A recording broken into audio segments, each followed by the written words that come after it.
សូមជំរាបសួរពុកម៉ែបងប្អូនទាំងអស់គ្នានាងខ្ញុំសូមផ្ញើនៅសេចក្តីនឹករលឹកនឹងការរួមចំណែកចំពោះប្រជាជនខ្មែរដែលទទួលរងនឹងការឈានពានពីប្រទេសជិតខាង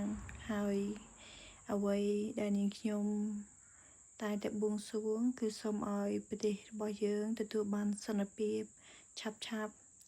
នាងខ្ញុំដឹងថាប្រជាជនរបស់យើងដែលប្រកបរស់នៅ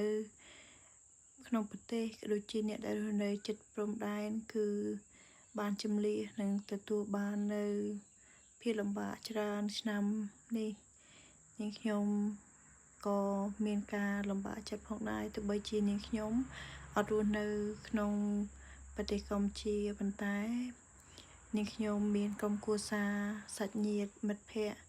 ដែលពួកគាត់រស់នៅក្នុងប្រទេសកម្ពុជាហើយនាងខ្ញុំសូមរួមទុកនិងផ្ញើក្តីនឹករលឹកដល់ពុកម៉ែបងប្អូនហើយសង្ឃឹមថាចប់ឆ្នាំ2025នេះទៅពុកម៉ែបងប្អូនអាចទទួលបាននៅសន្តិភាពឡើងវិញហើយនាងខ្ញុំសូមបួងសួងដល់វត្ថុស័ក្តិសិទ្ធិទាំងអស់សូមជួយថែរក្សាកងទ័ពក៏ជាប្រជាជនខ្មែរដែលជំនះខ្លួនក៏ជាប្រជាជនខ្មែរទាំងអស់ទាំងរស់នៅក្នុងប្រទេសកម្ពុជាក៏ជាអ្នកដែលគាត់រស់នៅប្រទេសផ្សេងទូទាំងពិភពលោកផងដែរ